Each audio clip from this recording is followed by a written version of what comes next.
I've done $1 billion worth of deals, and these 5 things will kill deals. And so in our last video, we'll put the thumbnail up here, we talked about 5 things that will make deals happen. This is a continuation of that thought, is what 5 things will kill deals. And from our experience, we've seen other people's deals die. And if you look at the post-mortem of any particular deal that did not happen, I can guarantee you're going to find one of these deficiencies within that pile. I'm Arthur Petropoulos, managing partner here at Hillview Partners. We're a middle market, lower middle market, M&A and capital advisory firm, helping companies generating $1 million to $10 million in EBITDA, sell their companies and secure capital. So digging right into this list, first thing that's going to kill a deal is an unclear business edge. What we mean by edge is, what is a durable competitive advantage? What makes the business special? Why do people use it, right? If a company's generating between $1 and $10 million of profit, it's not a commodity product, it's not competing on purely price, so why do people use it? What's special about it? If you cannot define that, I can assure you that will kill many deals. If they say, these guys just got lucky, or I can't understand why it's special, I can't understand why people don't use mega company number A, B, or C, right? If someone is coming to those conclusions, they're probably not going to want to do a deal. Number 2,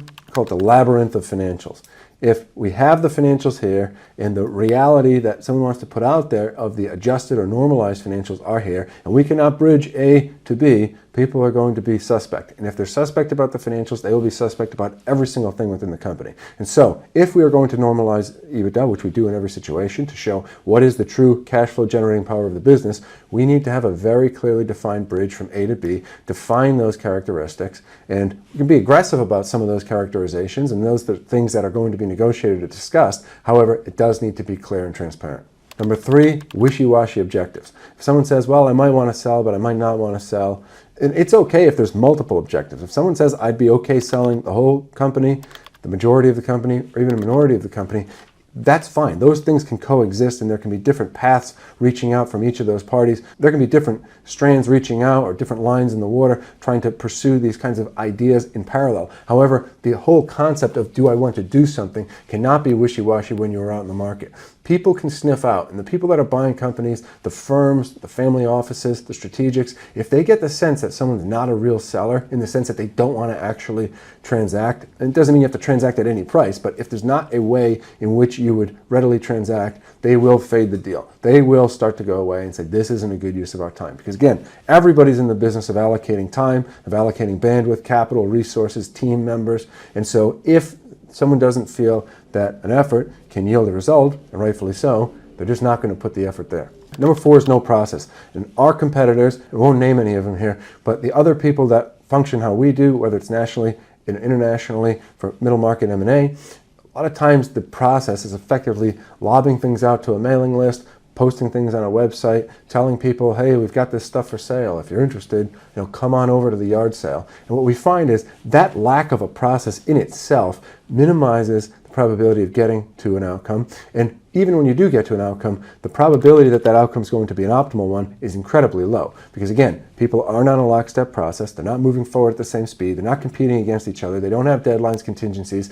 And so you get what you get. If you just threw all your stuff on your driveway and put a sign up saying, hey, stuff for sale, well, the equivalent of that in a sale of a business or in the securing of capital for a business yields equally bad results, right? You get the 20 neighbors in their pajamas coming and kick around to say, oh, I always wondered what kind of crap these people had in their house, right? You'll get the equivalent of that in a business sense. And so the process is what we call the extraction of offers. Not the waiting for offers, not the passive hoping, praying, please, please give us offers for this thing, but the extraction. Pushing people forward, finding out who's real, who's not real, sifting, winnowing that down to the people that there are actually offers from, and then being able to, given that everyone's in the same framework and the same path, and laying out those variables. What do we say? Value, structure, transition, stakeholders. Now, if you have all of the parties kind of putting in offers at the same time, you can really kind of create a matrix of all these things and then go back and negotiate. And all this is done in good faith, and this is the expectation. I mean, this is how large investment banking deals take place. We're simply taking this exercise and bringing it to the middle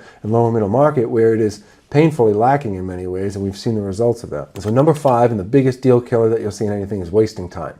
If, again, things start to move and then they stop, and someone doesn't get information, someone doesn't respond to the question, someone doesn't give a specific answer, someone's wishy-washy. Again, just like you can be wishy-washy about objectives, if you're wishy-washy about pushing the process forward, about being responsive, it will kill deals. And we say this so many times, but time kills all deals. Give any deal long enough time, no matter how much both parties wanted to do it in the beginning, it will still die, right? A good marriage can last forever. A good deal, perhaps after the deal, can last forever, but before the deal, it needs to happen, and there needs to be a timing urgency, and it doesn't have to be rushed, but it does have to be done expeditiously while sacrificing no quality of the deal, but it's important. And so, our $1 billion of deals, what are the 5 things we've learned that kill deals? We'll recap it real quick. 1, an unclear business edge. 2, a labyrinth of financials.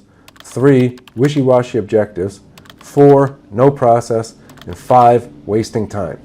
Now, all of these things seem like common sense, and to some degree they are. But that being said, most business, when you really dig into it, is the stringing together of a bunch of unexceptional activities in an exceptionally consistent and high quality manner. And the deal business is no different. And so it's easy to talk about these things, difficult to execute them. However, if you look at our last video of what things get deals done, and if you look at this video, what things kill deals, you'll have a very good framework that if you are partaking in a deal, whether buying something, selling something, finding capital, giving capital, these are the things that you need to really adhere to and the things you really need to avoid.